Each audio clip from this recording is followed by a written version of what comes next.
HBO's The Last of Us has taken the entire world by storm over the past few weeks, and in case you haven't seen it, it is absolutely worth the hype. Do yourself a favor, go watch the entirety of season 1, then come back to this video. I just want to get this out of the way though before we get into my analysis of this season.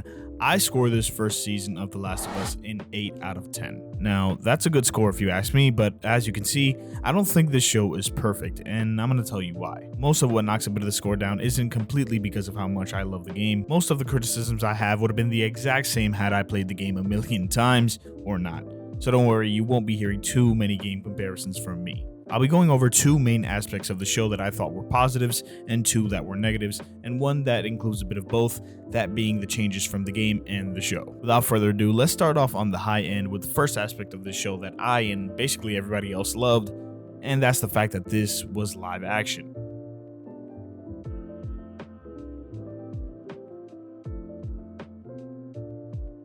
A bit broad on this as a positive, I know, but if you told anyone 10 years ago that The Last of Us was going to be adapted into live action someday, while nobody would be surprised, everybody would be hyped. This show is simply a dream for everyone who played and experienced the game years ago. Not only was it adapted into live action, but damn it, it's actually really good. I've seen a lot of people over the past few weeks talking about how the video game curse is over, and while I don't completely agree, having the HBO Last of Us series as a main argument for that point is damn difficult to argue against. Pedro Pascal continues to add to his resume of older parental figure with incredible performances. That conversation with Gabriel Luna's Tommy is just heartbreaking, gut-wrenching. What a scene. His bursts of rage and loss of control was perfect in the few scenes that had happened. He definitely had the extremes of Joel's character down. He was just as believable when he was enraged as when he was opening himself up to Ellie, softening up as the episodes went on, starting conversations with her, with the longing look in his eyes whenever he looked at her. Man, Pedro proved himself as Joel. During the first couple weeks of the show's release, not everyone was sold for Pedro as Joel, but not only did he prove himself, but so did Bella Ramsey as Ellie. For as much criticism as Pedro got for Joel, there were tons more for Bella Ramsey as Ellie early on, and I'm not gonna lie, I wasn't completely sold on her either. But I remember when the end of episode 4 hit and they had their conversation just before sleeping, Ellie makes a joke that genuinely got a laugh out of me and Joel.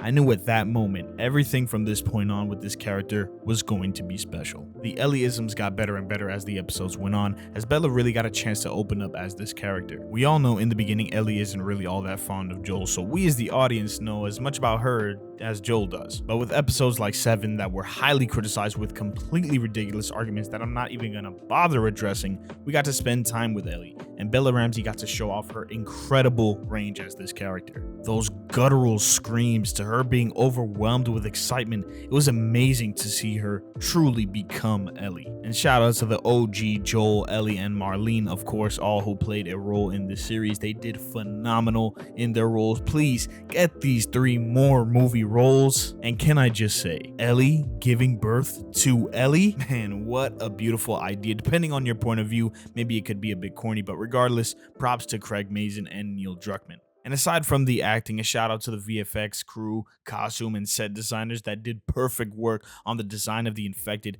and multiple sets throughout the show. That clicker introduction was by far the greatest infected interaction in the entirety of the show. The one scene with the bloater dominating the human squad was devastating, and in that same scene, the infected child, just pure nightmare fuel and excellent VFX. Also, I don't hear enough praise on just how accurate this show brought the game to life, and man, did they make everything we saw feel like The Last of Us. Some of my favorite sets include the entirety of episode 7, the hospital from episode 9, the diner/building that was on fire from episode 8, and the underground tunnels from episode 5. But while the show looked amazing and was designed perfectly, even bringing in some of the game clothes, and was led by some terrific performances and actors, that didn't exactly help the week-to-week experience when it came to pacing.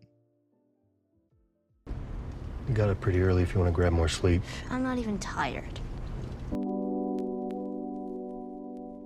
I think one of the most overlooked aspects of the game during the creation of this series was the fact that years ago, everyone experienced the game and story at their own pace. You can attribute much of this to gameplay elements such as looting and combat sections, but these were huge contributions to the Last of Us experience. And while the show was obviously created and trimmed of the fat that made it consumable for wider audiences, I think spending a bit extra time with the characters wouldn't have hurt at all. As a matter of fact, I and many others think that it would have just added to the experience that was the show. On average, an episode of season 1 of The Last of Us was 50 minutes long. I subtracted about 8 minutes from each episode due to the previews, credits, and the behind the scenes. An extra few minutes to each episode could have added more story beats that were missing from the games, more conversations, more infected, which we'll get to very soon, and just overall more. And because the pacing was an issue, this led to missed opportunities with world building. And while I really appreciated things like Ellie's background being greatly expanded on and the origin of the spread of the cordyceps, the world just, in a weird way, felt small. Ellie and Joel travel through multiple states throughout this season, and while we didn't necessarily need to see them traveling and sleeping every other scene, it just moves so quickly, which eventually affected the very structure of each episode on a fundamental level, which made them very predictable after a couple weeks. Hear me out on this one. Joel and Ellie arrive at a new state for a bonding moment, new character or characters are introduced, same character or characters die at the very end, and Joel and Ellie move on to the next state, having bonded closer than they were at the beginning of the episode. This was the structure for nearly every episode in the show. As I said, in the game, depending on your own pace for your playthrough, anyone could very well spend about 10 hours if you take your time in certain sections, taking in the scenery, finding notes and reading stories and learning more about the world and letting the characters have conversations. It really makes those bigger moments sting that much more because these are characters you genuinely spent time with and not just went cutscene to cutscene or plot beat to plot beat with. It's one of the reasons I don't completely buy the relationship between Ellie and Joel in the show. They needed to just slow down a bit more. Scenes like the sleeping one in the woods showed just how great their development could be if they just took their time with it. But what I expect to be an even bigger criticism than the pacing of this show is the fact that the infected needed to be much more prominent than what they were.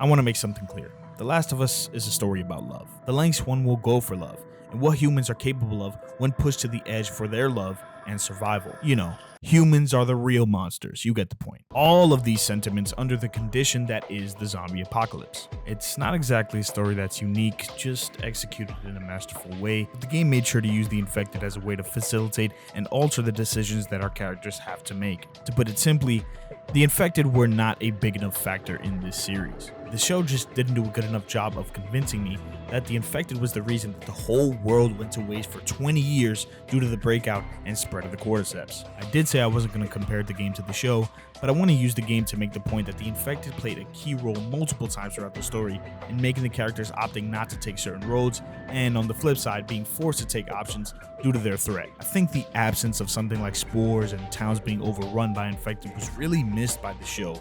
They could have been implemented in a way that made us fear them. I mean, in this scene, Joel says that the infected never reached the woods, so why aren't there more people creating settlements out here? We didn't fear these guys enough, and I felt like at just about every point, the humans weren't worried about them either. The game made sure to balance the threat of humans and infected, while the show definitely leaned more into the human side of the danger. Now, I understand a big factor in why the infected weren't included more is pretty simple. That makeup and those effects looked very, very expensive. So I can't exactly blame the writers for cutting their presence so short, but the show does suffer for it. For example, in the Left Behind DLC, Ellie and Riley get overrun by infected, which makes sense as they're in a gigantic mall, but in the show, they get jump scared by a grand total of 1 infected. As I said, I think this will definitely be the most highlighted criticism of this show because while The Last of Us is really about the human element, the zombie apocalypse theme of it all is really what makes it stand out as The Last of Us. It also kind of extends from my previous critique on pacing and how there could have been an extra episode or two for certain story arcs. They could have used some of that extra time to establish the infected as a real threat, showing their damage all over the place a bit more, but this is a criticism for a reason, and I see it as a huge missed opportunity. But let's go on to a positive and why one might genuinely have a better experience with the show as compared to the game. To the edge of the universe and back, endure and survive.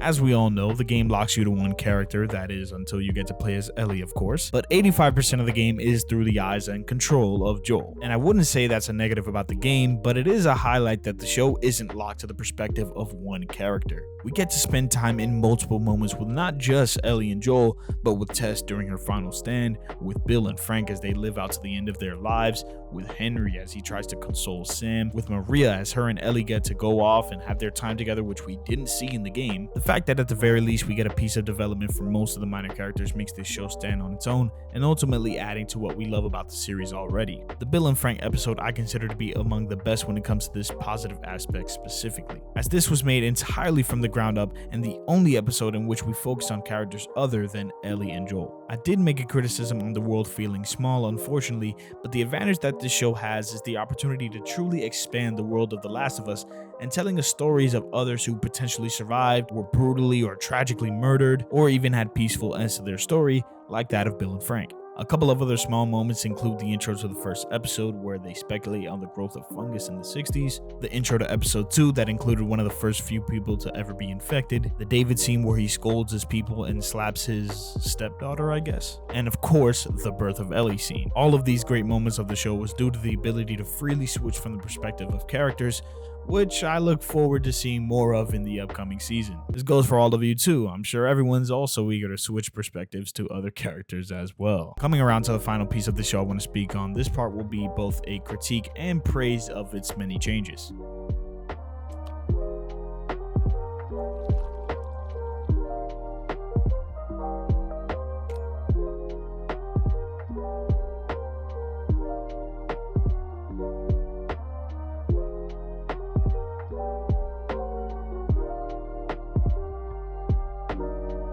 Since the show was an adaptation, it obviously is going to garner some opinions based on what it adds, takes away, and keeps the same from its predecessor. I'll run through a couple of the changes now and give my opinions on a few of them. Forgive me, these will be out of order, and obviously these are just a small bit of what was changed in the show. The time period in which the show takes place in, Kathleen and her militia being newly added characters, Sam being deaf now, fungus or virus changes, there were quite a few and possibly too many to mention, but it's very different from the game. Joel getting a panic attack, definitely something that they added for the realism factor of it all and kind of showing Joel's age. David was a teacher and is now a preacher who worships the cordyceps, I guess. The Bill and Frank story, and there's somewhat of an explanation as to why Ellie is immune in the show.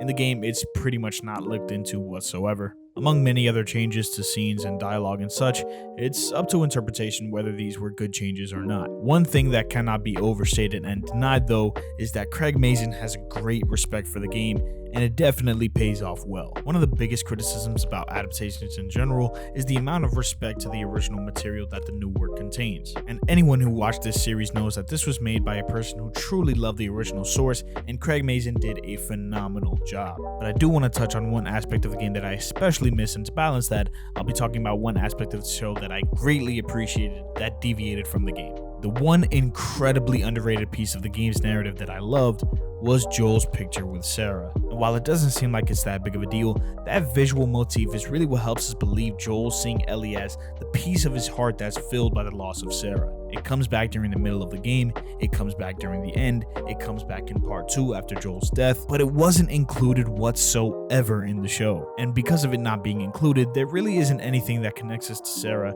and by extension, Joel and Ellie's relationship isn't as strong as it was compared to the game. That picture is something Joel not only holds very close to him, same as his watch, but it's the last thing besides his watch that he has to remind him of Sarah. There's one moment in the show where they're in Jackson and Joel sees a girl with similar hair to Sarah, which was a really great scene, and I believe that's what triggered his panic attack, but that one physical piece of the story was missing that I think, had it been included, would have really been the cherry on top of Joel and Ellie's relationship. On the flip side though, the show brought something that I think really cemented its place as an adaptation. This scene in episode 9 where Joel explains the origin of his scar and essentially admits his love to Ellie was the one moment where I believe the relationship between these two reached its pinnacle. Now, I admit slowing down and taking a moment to talk in the wide open of a seemingly abandoned QZ is not exactly the smartest choice to make in a world like this, but it allowed us to have this little talk, which was truly special. Joel explains that after Sarah's death, he simply couldn't take the guilt. He didn't see a reason, a purpose,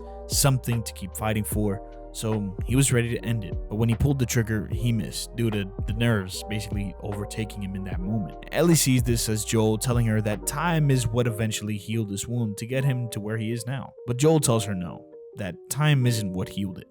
And he looks at Ellie, seemingly about to break down. And the look on Bella Ramsey's face here is just pure gold. This was absolutely beautiful. Joel admitting his love to Ellie is something that nobody asked for, but everybody needed. And I already know years from now, we're going to look back at this scene and just be absolutely heartbroken once Joel meets his inevitable end. But for the many criticisms I had on the show's pacing and the relationship between these two not being fleshed out enough, this scene right here is the antithesis to all that criticism, and by far one of my favorite moments of the entirety of the show. For the many additions, removals, and overall changes that they made, this one stands out as being the very best one of them all.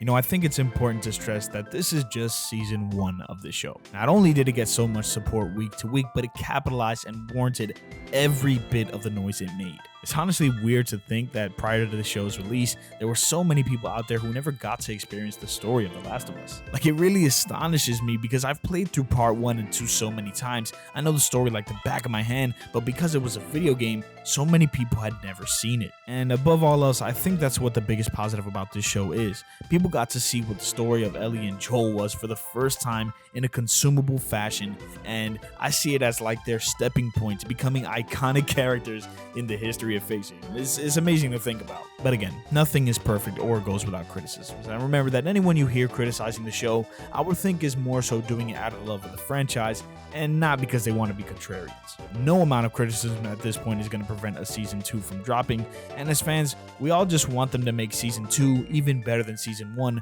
which I think is 100% possible. But as it stands, I think they did a damn amazing job adapting part 1 of The Last of Us. Thank you all so much for watching. Thank you for the support.